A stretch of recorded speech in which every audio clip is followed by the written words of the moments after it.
You are listening to the IFH Podcast Network. For more amazing filmmaking and screenwriting podcasts, just go to ifhpodcastnetwork.com.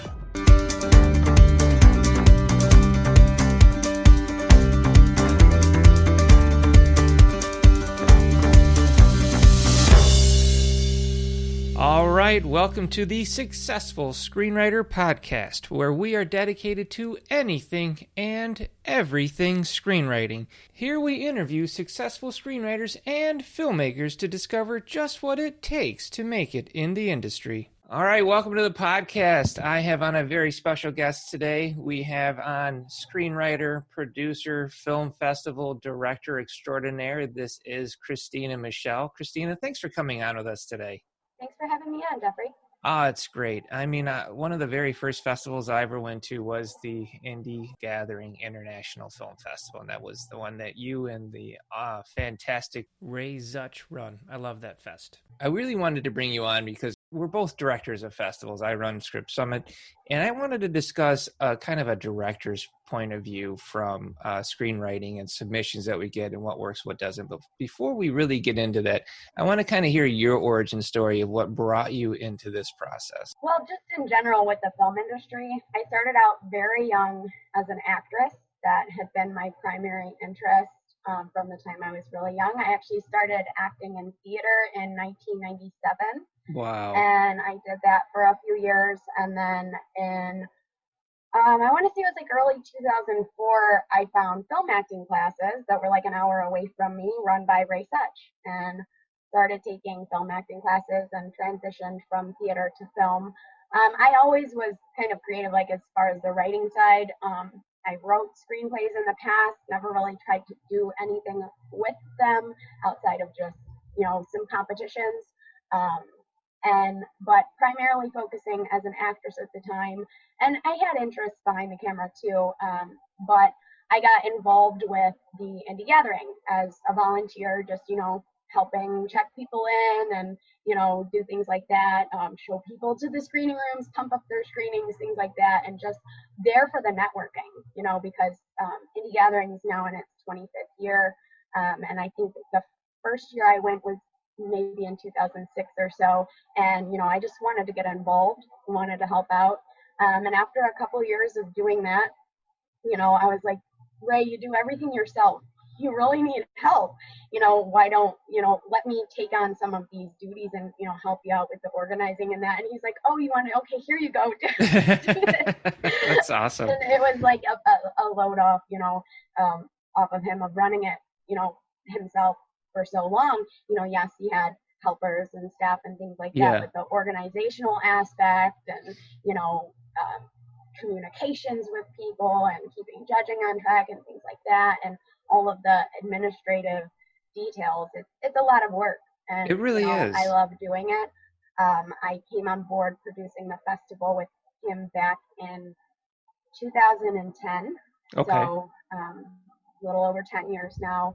And together we started up the International Horror Hotel Film Festival 9 years ago, which is Indie Gathering is open to everything, all genres, all types, Right. Everything, film, scripts, film scoring, actors, all that.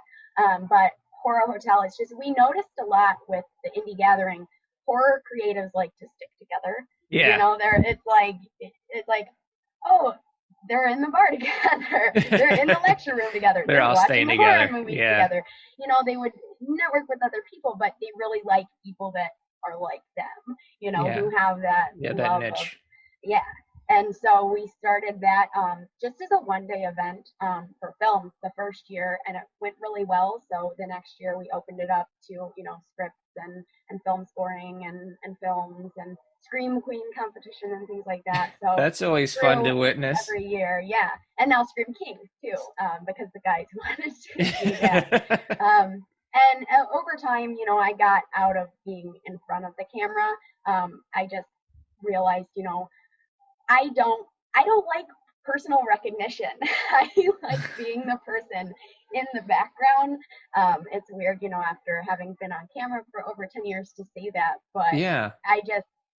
it wasn't my main focus. You know, I like being the person that helps connect other people. I like being the person that, you know, helps people out where they might need it.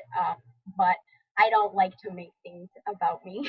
Well, So I you were got so more good into at that. producer in that. And yeah. Yeah, I mean, so I mean, I started out, I was very much in a shell. I Yeah. I was the introverted's introvert and shy. I'd sit on the couch by myself, and Ray would walk over and chat with me, and he was so sweet. And then, And meet this person, you know, and meet that person. And it yeah, starts to, it makes people more comfortable. And it does make so many people come out of their shell because we really try to make it like a film family. You know, yeah, we don't want it to be like this stodgy, like, we're here for business. And, you know, it's, you know, have fun and meet people and make your connections that, you know, will take you where you want to go. yeah. It's community building. I think you're 100% right. We've got the same mentality with Script Summit, and you're creating that community, and you guys really are international. I mean, you've got international in the name, and a lot of festivals will throw international in their name because it makes them look bigger, but you guys are literally international. I've seen people from Germany and India and all over the world fly to Cleveland, Ohio, Yeah. and attend your award show, which is it's so awesome. You have to be so proud of that, to have that kind of pull in the indie film industry. And you do create a really great tight knit community. I mean, I have friends that I've met in Ohio that they're lifelong friends. They're family to me, and you really do achieve that. And we try and do the same thing, and it really is, how do we succeed together? And I love that mentality. It's not running it as a business. It's not. I mean, you run it so that you can do well, but you're not getting rich off of a film festival. Usually these things kind of break even, but it is very selfless, and I don't think a lot of people understand the work that goes in on a director's end. I mean, you are putting in so much work, from all the coordinating, the logistics of it. And year round, you know, a lot of people Yeah, think that's just exactly. like this one weekend and like how much really goes into one weekend, but it's year round. You Yeah, know, like it with is. one festival, the festival's in June, and you know we kind of have like a month maybe off from that, but even still, you know, we're sending people that couldn't attend their certificates and, you know, following up and keeping that communication going, and then, you know, a month and a half later opening submissions for the next year and starting it all over again. So it's nonstop. It is. It really is. I mean, I think we do our award show in September, and then we're taking submissions again late October Yeah. or even November. And it's just like, yeah, you're just back into it. You're not really getting any time off. And you know, with Script Summit, I email every submission we get personally and thank them for supporting the community and submitting. And you have a very personal touch like that too. And a lot of festivals don't do that because it's Right. hundreds It's or time thousands of consuming. emails. Right. I mean, when it takes me sometimes 2.5, 3 days to contact everybody, and somebody's like, well, you know, I'll start the process days early, and it's like, well, I heard about this project, but I never heard about this project or this. And I'm like, all right, let me get to you. Let me get there, Yeah. and we'll let you know what Yeah, comes with it. it's a lot of work, and it's selfless, but that tells me, and should tell the audience how much, like, how selfless it is to really be a director of a festival. So let's talk about the screenwriting aspect with scripts. What do you find trend wise, at least, tend to be the most successful scripts in your festival?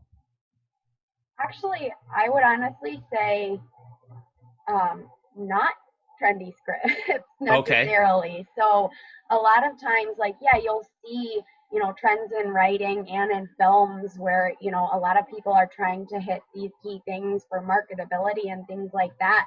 But sometimes writers focus too much on checking those boxes and not focusing on their story. So I feel like a lot of times some of the, you know, most successful scripts are just, you know, original scripts. It's not, you know, what's the hot thing right now. It's not necessarily because, you know, what's hot today isn't going to be hot a year from now if your True. movie's made. Yeah. You know, so when you follow trends too much, you're kind of cutting yourself off from a lot of creativity. You know, it should be about the story, absolutely, you know, and not, um, you know, not writing for show, if that makes sense. Right. You know, like Something just, with heart yeah, and originality. although I will say sometimes, you know, genre stuff does really well, you know, action, horror, fantasy, because, Right. you know, a lot of people really love those, you know, and they're very marketable to, you know, a widespread audience. But at the same time, you know, one year we might have a comedy take best overall, and the next year it's an action. So there's not really anything that, you know, recurring. Right. It really comes down to the story and the writing. Yeah. I think that's great. No, I see with Script Summit, I've noticed that some trendy scripts can do well if they're written from a really personal take, and it's somebody that's writing on a topic and it means something, they've and they're feeling it, not just because you know, COVID is popular, so I'm going to write a COVID script like a million other people, and next year we're going to get swarmed with those. Right. And then I'll expect it to do well. It's not like that. But if you have, you know, like a personal traumatic story that can be a little bit common, then that personal touch to it will take it to another level. But if you're just writing to be trendy because you think like zombies are in, it's not going to do you well. I totally agree. I think originality as well. And I know that you have a panel of judges with Indie Gathering and Horror Hotel, just like we do at Script Summit. Do writers think, and I think this is the difference, do writers think you're the judge because they think I'm the judge and they'll tell me, I hope you enjoy the script, and I don't read the scripts. It happens sometimes, but I mean, I'm upfront about that. You know, if somebody asks, I'm going to read your script, but I'm not going to judge it, and that's for a few reasons. You know, one, I know so many of those writers. Yeah. And even though I can be impartial, like, I don't care if you're my sister. If you write something and it's not good, it's not going to do well, Yeah. To me. But at the same time, you have people that assume, well, that person did well because they're a regular, or that person did well because you know them. So we keep it, you know, very impartial. You're not going to know who the judges are. Now, I will say that, you know, we have had instances, you know, where a judge might very discreetly, you know, say to somebody, you know, like, oh, I was reading your script. Now, I was judging your script, but, you know, oh, no. Like, but I really wanted to ask you about this, or whatever it is. Yeah. But after the fact, after the competition. But, you know, we try to avoid that, because, and also you have people trying to butter judges. Oh my goodness. Or if they think, you know, well, you were a judge in a year in the past, you know, you're going to again, and I didn't get in, it's your fault. Exactly. I don't release our judges either, because harassment is an issue, and there's some festivals that will say, oh, here's our judges, and they'll list them. I mean, you easily could find them. I like that terrifies me, because I do not want our judges harassed, or, like you said, even buttered up. Well, I will say that I think it's Kristina Michelle, just so everyone understands, has the best memory I've ever met in a living person. And I don't say that lightly. I know a lot of people. And I submitted a script one year, and I was registering, you were registering me, and you repeated back to me a comedic bit I did in my script. You got it word for word. It was an Hipster Z. Hipster Z. You did it word for word. Yeah. And it took me a second to think what you were talking about. And I'm like, and I wrote that thing. And you were like, that was hilarious. And I was just like blown away by you. And your capacity to really be able to hold it. You're reading hundreds, if not thousands, of scripts, and I was just like so impressed by you. And you bring that to the table. I mean, that is one way to really help personalize you and the festival, and really bring everybody together. And I wish I had that capacity. I just don't. I like to say I remember everything, but what I'm supposed to remember. I just have all these facts in my head. So, like, ask me what I had for breakfast. I have no idea. But I remember your script from 3 years ago. That's pretty fantastic. Yeah, we just compartmentalize it. This podcast is brought to you by WeFixYourScript.com, where you can get professional one-on-one feedback of your screenplay or even have it cleaned and polished by one of our experts. Visit WeFixYourScript.com to schedule your free 15-minute consultation. Now, back to our show. And that's the thing. Joining a festival, submitting to a festival can really change everything. Because I had been writing for around 7 years or so, and really kind of getting better at it and perfecting the craft before I even considered submitting to a festival. And then yours was one of the first ones. And then from there, my script just kind of took off and went worldwide. And then I started, okay, I think I'm good enough now to start transitioning. And so that's when I started doing it. But what I noticed is a lot of first-time writers will submit, and their scripts can be a bit rough. And they might not do well. Do you have any advice for a writer like that? Just getting feedback from people before you try to go the competitive route, and being open to constructive criticism, because I don't care how good of a writer you are, there's something that could be better, or there's something that, somebody else feels could be better, or this could be different, and, it might translate to more people if this little thing was different. But a lot of times, what you write is your baby, and you don't want to change it. And it's so hard to, to change that. But, and I'm not saying, changing things just to appeal to others, but, certain things like dialogue, it might not come across well to, other people. And if you're not open to that, so definitely, and just continuing to work, put it down, shelve it, come back to it a few months later, work on something else, come back to it a few months later, read it again, like as if you're the reader. That's a good point. Step away. And take that time to step away from it and then go back, or even, have somebody who can help you edit, because I feel like a lot of times it's, first-time screenwriters or people that haven't been doing it a long time, they, have a lot of things that could have been cut in an editing stage that if they had somebody else, looking at it and helping them out as far as that goes to, improve that way. There's a lot of things that people can do to improve themselves, but I feel like the biggest thing stopping people from getting better is accepting that feedback from other people. One great thing, if you have, let's say you have a screenplay and whatever you're planning to do with it, whether you want somebody else to pick it up and produce it, or you want to submit it to a festival, or you want to make it yourself, do a table read, get some local actors. I love that. That's a good point. Your community college theater program, and, bring them together, and it's a fun experience for them, and they get to give you constructive feedback, and you can listen to your words off of the page and hear how, these characters talk exactly alike, and I didn't realize they have the same voice. And right, like they're two completely different, and they sound exactly the same.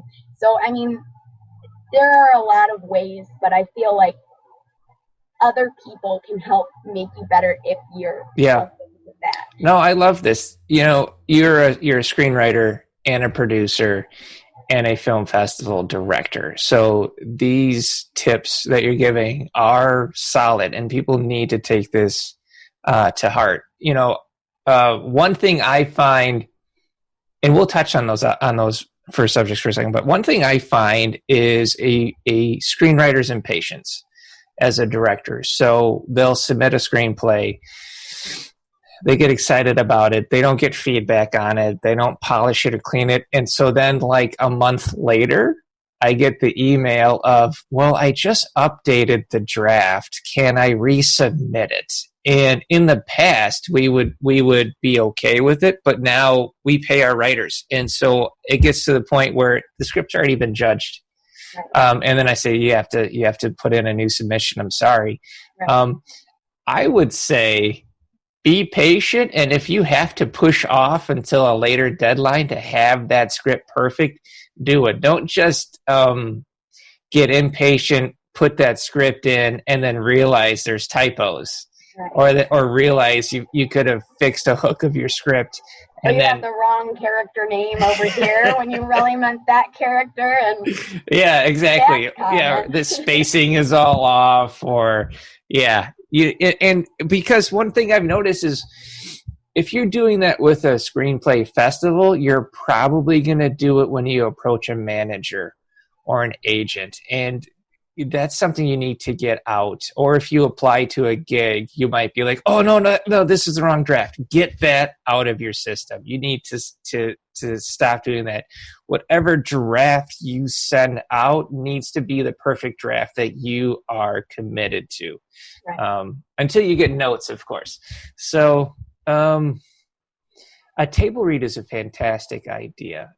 There are so many acting schools and actors out Right. there, and they're all hungry for work. So you can get a table read as easy as providing, pizza or bagels. Right. It doesn't. You don't have to sit there and pay anybody, and the feedback you can get from it is amazing. One of the first scripts I optioned got. One of the first scripts I optioned got a table read, and it blew my mind. But go ahead. I was just going to say, and don't be overwhelmed by feedback. Learn how to kind of filter through it. Because if you're having a table read, and let's say you've got 12 actors, and you've got somebody who's, narrating, and you're saying, make your notes, but don't be overwhelmed and think that you have to take everything into consideration. But somewhere, there's going to be kind of a unified, voice that these things might need tweaks. But the biggest thing isn't even necessarily taking other people's feedback on the table read specifically, but being able to hear it yourself. Yes, it's good to have that feedback from others, but when you can actually hear other people speaking your words, it's a whole different story from saying it yourself or hearing it in your head, or like, oh, honey, can you read this line? It's so funny. No, I think it's true. Actors, I'm always impressed. I mean, you're an actor. I'm always impressed by actors' choices and how they approach a part, how they read the part, the voice and the mannerisms that they choose, the cadence that they choose in reading your lines, and it blows my mind. I mean, I just because in my head, I write it and I hear it in a certain way, and then you have an actor come in and then they do it in a way where you're like, that's really cool, or they do it in a way where you're like, but no, it's neat. And I think a table read is, and not being overwhelmed is great. So what you want to do when you're doing a table read is look for similarities. If you see 2 or 3 people stating an issue with the script, that's something to really take a note of. Right. Another thing I like to do is I watch the actors as they're reading the part, and if I see somebody, their visual reaction. Yeah, and if I see somebody skip ahead a few pages, then I know I've got them in the story because they want to know what's happening. Mm-hmm. I had an actor do that during a read where he actually missed his part because he was busy trying to find out what happened in the next scene because the story had grabbed him. So that tells you right there when you're doing something. But if you're in a table read and it's painful and slow and the actors are getting bored, I mean, that is a big red flag. And I've seen that happen as well. So, all of these things are great. What is your feeling on awards? We all give out awards for festivals, and I feel awards are great. I mean, I love getting them. Who doesn't like to be rewarded for our work? But I don't feel that's the point of the festival. Right. What do you think? Well, it's not the most important part, although it is a good draw for people to want to be there, because it's your recognition. And see, with our festivals, we're pretty different from a lot, where, most festivals, you're, the winner or, a runner-up. 1 or 2. But because we go by a score basis, that you reach the score in judging, you qualify for an award. So it might be 1st, 2nd, 3rd, 4th place. It might be an honorable mention. And you've seen how many trophies we have at the event. So it's nice to have recognition. It's nice to have that personal recognition, as long as you understand it's not the most important thing. I think that's right. Yeah. And a lot of people, they just want to get their awards on their trophy case, and that's the. Yeah, I mean, I write about like, what is success for you as a screenwriter? If success for you as a screenwriter is an award case full of trophies, all right, that's your focus. If it's getting work and getting paid, that's a different path. Right. I love the fact that your awards are merit-based. We give out a couple of awards as well. We're not just limited to one or two, and we give out awards by category. And I think it's great. It's fun. I mean, I love it. I love seeing the big smiles when people win. With the awards, I think it's not to just don't get stuck on it if you don't win. You know, I mean, it's part of the community. And a lot of people are not the most gracious losers. I know. Which I hate to use that word, but it's or true. Non-selectees. And it's not even just people who are rejected. You know, it's sometimes somebody won second place and like, do you know how much work I put into that? And I'm like, do you know how much work the other guy? I know, exactly. Yeah. You know, it's judging is so subjective. It you know, is. and that's what people have to understand. You know, it's not just, you know, this is the best. This is the best. This is the best to, you know, who we have reading it. You know, where you do well at our festival, you might not do well at another festival. Where you do well at another festival, you might not do well at ours. You know, we try to have a wide range of people who are reading things. Yeah, but at the same time, totally. you know, like, you can't have one person just like reading everything and not having like a personal bias. Of you course. know, like, I mean, we've seen in the past of having people say, well, I can judge these categories, and they're like, oh, action 92, comedy 61, and it's like, okay, well, why did you? It wasn't like, I don't find most comedies funny. Well, why did you? Yeah, but that's not fair to that guy. Right, or, that's or not girl fair. writing So we it. need to replace you now and have people to do that. So with us, it's a multi-layered process of, you know, you're being judged within your category first for selections and whether or not you qualify for awards. And then for overall awards like Best Feature Script, you're going through another process of judging to where the same people are reading all of those winners so that you have that unified, you know, this is fair. This is the most fair that we can get a subjective process that, you know, people like different things and people respond to things differently, but there are universal stories that kind of translate well to everybody. And that's great. That's what should win. Yeah. Yeah. We do a tier system of judging as well. And I love that. I love your approach to it because there's festivals that don't do that. There's festivals that the director reads every script of the festival and magically their friends win.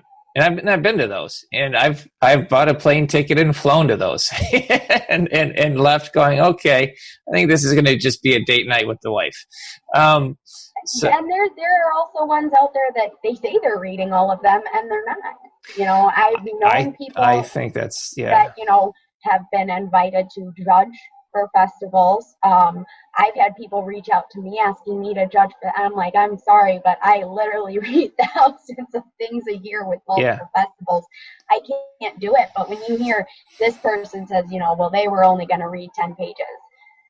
I've heard that. I've heard there's festivals that will read 10 pages, and if they don't like it, you don't even get considered. And I'm like, well, what if it's a slow burn script? Right. Yeah, that's just wild. And there's, I won't name it, there's a big festival that does that. Big festival does that. And it's sad because you pay hard-earned money, you expect your script to get read. I've received threats, curses. I've been cursed in Latin before by people that didn't make it in the process, that were, as you would put it, not as graceful. And I would say, as a director of a festival, we're doing our job. But if this is how you're going to treat me because a judge didn't like your script, I weep for you, because I can only assume this is how you treat a producer who passes on your script. And if that is, I mean, I got a death threat the other day. Kristina. I mean, if that is what you're doing, you need to take a big look at yourself and what you think screenwriting really is, because there's a perversion there in that person's mind of what they think it is. And all I can do is hope that they learn from the situation eventually. But sometimes these people get lost in a dark rabbit hole, and it's sad. Notification days are never fully fun. Yeah. Notification days is never, man. Fully fun. It's tough. There's always at least one, it's sometimes varying levels, but I mean, I've never received death threats. Oh, yeah. I mean, I'm above and beyond then. People can be, I've had people go and I work outside of the festivals too. I have other businesses and, Ray and I run other businesses and, we've had people in the past well, you reject, let me go find all the things you do and go give you negative reviews everywhere. Oh my goodness. And I'm like, it's true though. Take the time to do that instead of just taking it constructively and moving forward. No, I think you're absolutely right. I mean, every time I get a threat or something online, it magically shows up as a negative book review on my Amazon. Yeah. It's well, that was coincidental. And I can understand why a screenwriter can get frustrated with not winning, because as a screenwriter yourself, I'm sure you understand, it's a different form of craft. It's a different form of art. If we were artists, we could hang up our work and people can enjoy it. If we were musicians, we could stand on the street and sing a song and maybe somebody will throw a quarter in a hat for us. But as a screenwriter, you can't really stand out on the street reading your screenplay out loud to people and expecting them to enjoy it. So I think that's another reason why a lot of weight is put on screenplay awards, is because it's our recognition. Right. It's and so I can see that, and it's unfortunate but true. But still, at the end of the day, you can't go and blow up your potential network just because you didn't win the award. Is there anything? Do you have any kind of tips for writing for a screenplay contest? I have a few myself. I'm sure you might have a few. Well, it kind of circles back to what I was saying in the beginning of as far as trend writing, and a lot of times it's not even just, looking to hit this genre or looking to do a zombie film, but sometimes people are trying to hit too many markets at once, what they're trying to do, and crossing too many genres and this and that, and I want to reach the most people, but sometimes simpler is just better. I like that. And like I say, when you're trying to just tick these boxes and you're making it too much of a formula, you're making it too much of a checklist, where is your creativity and where is your voice in that? It's not just this technical thing. Yeah, there are a lot of technical aspects to it, but I mean, if I had the choice between, reading a well-written script, technically speaking, with, that ticks all these boxes, that is not a great story, or one that, could have been a little more polished, but it draws you in. Yeah. I'm going to read that one. That's the one I'm going to want to. I like that. I think that's good. Originality and finding your own voice as writer is key. And if you can marry that with a polished script, you're going to have a winning script. I think you're 100% right, because you can write a soulless, heartless, polished script that is just words on a screen, doesn't have anything to say about it, and is just aiming to be a big budget blockbuster superhero film, for instance, but doesn't have anything behind it. And another thing too. Budget? Writing with a budget in mind. Sometimes people will specifically write for competitions or as showpieces, and it's that cannot be done for less than $300 million. That's a good point. It's just, again, it comes down to if there are two equally good scripts and, this one is more marketable, that more companies might want it more, it has a better chance of actually being produced. And that's going to win out over this, shock value. Over Armageddon. Yeah. No, I think that's good. I think it makes sense, really, if you think about it. And I'm really glad that you mentioned this, because it needed to be said. If you're submitting to an indie festival, submit an indie script. If you're submitting to a horror festival, submit a horror script. If you're going to submit to something bigger, submit something bigger. And I think that's entirely appropriate. You mentioned Hipster Z, and I'll give you an example. So Hipster Z was well loved in Indie Gathering, and thank you for that. I am honored. And even if it wasn't well loved, I still would have loved you guys. So, but I had submitted that to a horror festival only, not Horror Hotel, a different one. And they said it's too funny, so it didn't place.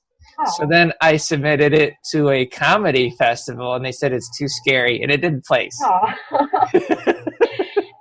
So it tells you how subjective it is. Whereas it had one with you guys, it had one with other festivals as well. So we typically have a horror comedy category. So I mean, right there, it can't be too scary, it can't be too funny. It's there, and that kind of brings up another point, not as far as the writing goes, but as far as how writers can do better at festivals, is know the festivals you're submitting to, know the competitions you're submitting to. Too many people blindly submit, and so if you are going for something that's specifically horror, know what they're looking for. I love that. And kind of have a feel for that, instead of just sending it everywhere. Yeah, the shotgun approach. Send it everywhere. Something's going to stick, but you're going to get a lot of rejections. And it's expensive. Yeah. You're spending hundreds of dollars for a shotgun approach, hoping for a win, which, you'll probably get one if it's a pure numbers game. But I like the smart approach. I like doing research. It's the same thing when I acquire producers or managers. Or whatnot. I research them. You don't want to get too stalkery, but definitely research the festival that you're going to submit to. I think it's brilliant, and I know people do it with Script Summit because I see them on the Facebook group, and I'm like, I know what you're doing, and then eventually they'll reach out to me and they'll ask certain questions, and I love that. It shows somebody that is in the next level, who cares about their career and is trying to succeed. So Indie Gathering International Film Festival and Horror Hotel are your film festivals, and I highly recommend them. Kristina and Ray are just such fantastic people, lovely, and they're directors that care about their writers. But I also wanted to mention that you're a producer and a Telly Award winner for which show again? Also Horror Hotel, same as the festival. So we have the International Horror Hotel, which is the festival, and then we have the Horror Hotel TV show, which is a hosted horror show, and that's been going for 7 years now. We just won our second Telly on that. So cool. And I produce, write, edit. Yeah. And your host on that show is really great. She's fantastic, has a lot of personality. Kristina, it's so nice to bring on a director and speak about the other aspect of screenwriting from a film festival point of view, because I don't think you really get to see that perspective. It's still so lovely to see you, and great to have you on. Yeah, so you have a good one. You too.